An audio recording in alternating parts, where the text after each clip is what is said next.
I remember I was literally just crying, and then literally out of nowhere, one hand just grabs me from the back, bruv. Yeah. And then that's when I was like, bruv, I'm dead here, man. It's peak.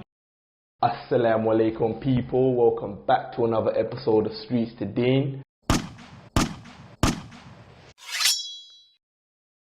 Don't forget to leave a comment down below, like, share, subscribe, all of that.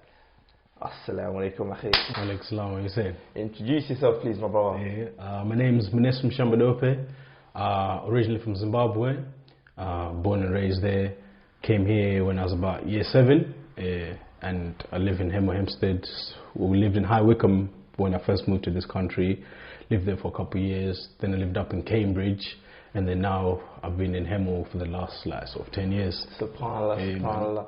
And for those who don't actually know, this is actually my blood brother. Subhanallah. So comment down below who you think is older, and then let's see who gets it right. But can you tell us a bit about your childhood, please, like growing up? So obviously, my childhood wasn't sort of like the normal childhood per se, as in like growing up with both parents. I grew up in a single household. I was raised with my mum, and extended family, grandparents, uncles, aunties, on my mum's side. And basically for me personally, my childhood, I'd say I had a really good childhood, despite the fact that I didn't have both parents, because my mum always made sure that she showed me love. She knew, she basically built that self-confidence within myself, like, no matter what, you can achieve whatever you want in life, you can do whatever you want in life, and like be the person who you want to be.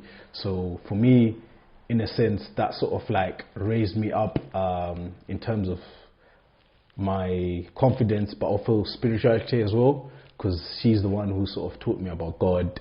And she used to read to me Bible stories, and we used to go to church and stuff like that. So my mom is like my rock, basically. Subhanallah. So what would you say you was like in school? You were a good student? Were you naughty, disruptive? I mean, for me, I would say school, in terms of academics, I wasn't too bad. I wouldn't say I was the best, but if I pushed myself and like actually put in work, I was up there with the best. Do you know what I'm saying? But sometimes, I just wasn't feeling it. I'd say I was more on the sporty side. Okay. I love sports. I always saw myself and thought myself to be an athlete. What type of sports did you used to get involved with? So I was really good at cricket, football, what else? American football. I used to play American football as well. Cricket, I used to play county, and I used to play district as well. And then I started playing American football. I used to play for Cambridge Cats, and then I had trials with the London Blitz. And then I didn't play with them that much, because that's when I started going to uni. So I had like other responsibilities, and that's when I sort of like fell off sport a little bit. And then football, I still play football now, 5-a-side with the guys in the area. And man, I just like being active, and I just like being athletic and doing my thing sport-wise. So I think I was more of an athlete rather than an academic person.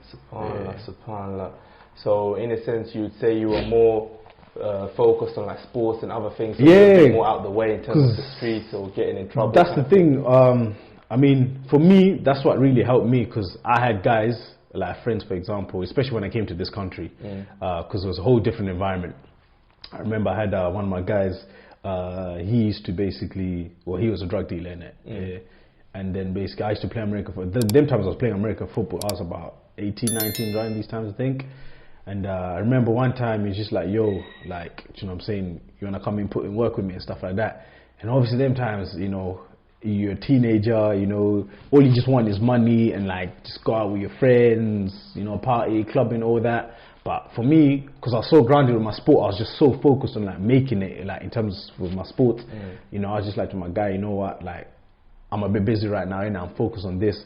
And for me, I think that's what really helped me a lot in life. It made me have a focus in one direction and sort of like cut off other unnecessary distractions in my life. However, I got to a point in my life where I sort of started falling off. Especially I think when I started uni, that's when I think it really affected me, because obviously I was more on the book side of things, and then like I wasn't really doing my sport thing like that often, that regularly. So that's when I started falling into other things, and then hang around with the wrong people, you know, and then that's when I started getting into like, obviously smoking weed, drugs and stuff like that, and that's when I would say for me personally, I sort of kind of fell off a little bit. Yeah. SubhanAllah. So during all that, what led you to Islam? What led me to Islam? Actually, the funny thing is, that transition from, you know, sport to academics is what really led me to Islam, because I remember I went to an American uni. So with the American system, you basically do your main course, your main degree, and alongside that you do what they call like liberal arts. So like basically you do like a history course, geography, something extra on the side. And this is an American uni. This is an American uni in England. Yeah, it's called Richmond. That's where I went. So I did I think it was a religious course. I picked a religious course, and I remember this course was speaking about the 3 monotheistic faiths. So that's Christianity, Judaism, and Islam. So for me and my background, I was brought up and raised a Christian. Yeah, I'll say a Christian Catholic, same thing in it. But yeah, them and there. That's what I was raised up on. So I knew a lot about that stuff, and for myself, like I said, I was really a spiritual person. I used to read the rosary. I used to pray the rosary. Okay. I used to read the Bible, you know. So I was really grounded in terms of religion. Like God, I always, no matter what it was in my life, whether I was on the right path or on the wrong path, I always had God in my mind. Do you know what I'm saying? I always focused on that. Basically, there's one story just before I get onto the religion thing. Growing up in Zimbabwe, I remember one incident happened that really made my faith stronger. It was after a cricket match or something, and then basically my maid back home called Munesu, she couldn't come and pick me up from school, because basically the school I went to was right next door to the president's house. So the roads has to be shut by 6 o'clock, so she couldn't access the road to come and pick me up. So literally I didn't want to pester other people and their parents basically saying, listen, I ain't got to live back home, like, can you help me out? So I just literally used my intuition. I was like, okay, cool, I need to focus and find my way back home right now. These times I was probably around like 8, 9, I think, around them ages there. And then subhanallah, I was literally walking past these army barracks. I remember, because I remember, like, you know, from the direction of the buses and the way I used to go with my maid, like, this is the way back home kind of thing. And you know, this is back home in Africa as well. You know, I'm walking through the forest and stuff, pitch black. You know, I'm thinking, bruv, like, I could get by witches and stuff like that. But at this point, I really didn't care about all those fears. My main aim was to get home. Do you know what I'm saying? And I remember I was literally just crying, and then literally out of nowhere, one hand just grabs me from the back, bruv. Yeah. And then that's when I was like, bruv, I'm dead here, man. It's peak. Like, it's either a witch or something like that. I don't know, like, it's peak for me, innit? So I stopped, and then there was this guy, and he's like, bruv, where you going? And then I was like, I'm lost in there. I'm trying to find my way back home, innit? Then he's like, bruv, it's nighttime. You're a kid. What you doing walking by yourself, bruv? Like, what do you think you're doing? So subhanallah, bruv, like, that was my guardian angel. That guy, literally, he guided me back home. He walked me back home. And obviously, you know, anything could have happened to me. Do you know what I'm saying? So after that experience, that's when, like, my relationship with God, I would say, really solidified, because I was like, listen, God, you my pops now. Do you know what I'm saying? And then I remember we used to pray that our Father know this. I was like, listen, you're my Father now. Do you know what I'm saying? You the one who's guiding me now in my life. So anyway, fast track back to the religion thing. I was doing this comparative course in uni, and was learning about these religions. I didn't know anything about Islam. Yeah, to tell the truth, I didn't know anything about Islam. The only thing I knew about Islam was what I saw in the media. Yeah, so I thought Muslims were terrorists, just like any other ignorant person, because obviously at the time I didn't have the knowledge. I was ignorant. I didn't know anything about this religion. So I just thought, yeah, they're terrorists, just like how they're painted in the media and stuff like that. And then deeper, I started learning more about this religion. Judaism I knew a little bit because of the Old Testament and the Bible and the stories in there. So Islam I had literally no clue. So I remember I got one of my boys, one brother, beautiful brother, his name is Khalid. You know, he's the one who sort of guided us, because basically we used to always chill at the barber shop. We used to get our hair done, and in the barber shop, you know, the type of conversations that go on there, you know, politics, girls, everything. You know what I'm saying? So the conversation of the day was religion. You know, out of nowhere we just started talking about religion. And then I was like, yeah man, like obviously I'm doing this religious course at uni. I'm studying about Islam and stuff like that. I literally have no clue about this religion, what it is, isn't it? And then subhanAllah, literally he was just like, bruv, like I'm Muslim, like if you want to learn a little bit more about this religion, I can give you like a Quran, innit? So he gave me an English translation of the Quran. Yeah? Now, the funny and the weirdest thing was, for me as a Christian, growing up, I started getting, I think when I was about 18, that's when I really started questioning religion and like, you know, what is religion truly? You know, am I just doing this for the sake of like my parents or because I was brought up this way? What do I want in life? Like, who am I? Kind of thing, you know? So this is the stage I was at. And then I started questioning a lot about Jesus, you know, like, because I used to hear that Jesus died on the cross for our sins and all these things. But for me, I'm someone who thinks and analyzes the stuff a lot. So when I started hearing this, I was like, okay, cool. If Jesus died on the cross for my sins, that basically means I could go out there, literally do whatever I want, and like, it has no significance or meaning on my life. Do you know what I'm saying? Like, I could just say Jesus died on the cross for my sins, and like that's it, innit? Like, so you're not accountable for your it didn't seem right. And then my friend, like I said, he gave me the copy of the Quran. Bro, when I say, you know, when people say certain things in life, like nothing happens in life that's a coincidence or nothing happens for no reason. This was literally one of those moments, because what I was searching for, as soon as I opened that Quran, it literally guided me to that. You understand? I literally opened the Quran, started talking about Jesus. I was like, what? What's this book talking about Jesus, bruv? Do you know what I'm saying? Start reading more. Yeah, Jesus is a prophet of Allah. He's not the son of Allah. He didn't die on the cross. So when he said he didn't die on the cross now, I was even intrigued a little bit more. So I was thinking, what's this book now then coming with a contradictory argument saying Jesus didn't die on the cross? So I was intrigued to find out more about what was going on. Do you understand? And then from there, bro, literally just one thing led to another. I remember I saw my boy the next day. I was like, bro, listen, I want to, literally out of nowhere, I was just like, take me to where you pray. Do you understand? Like, I was literally just, I didn't even know it was fun. Like, it's like, I was Muslim, but I didn't even know I was Muslim. Do you understand? Like, it was just, one thing was just leading to another. Exactly, faith had entered to my heart as well. And obviously, like I said, like, not growing up without a father figure, I used to look up to, like, rappers, you know, that was, like, the people who I basically looked up to growing up, do you know what I'm saying? And then there was this point in my life, my teen years, where that transitioned to basically, like, historical black figures. Because I started wanting to know myself as well as a black man, as a black African, like, you know, my roots, where we come from, and, you know, just understanding our situation a little bit more better. Do you know what I'm saying? So this is where I started learning more about Malcolm X. You know, I used to hear about these guys in the rap songs that I was listening to and stuff like that. And I was like, bro, who's this guy they keep talking about? Do you know what I'm saying? Started researching more, started watching his movies and everything, and then I got his autobiography, and I think that's what really helped me. And, you know, if I was to say one person who's influenced my life, even though I've never met them, it would be Malcolm X. So, yeah, basically, one thing led to another.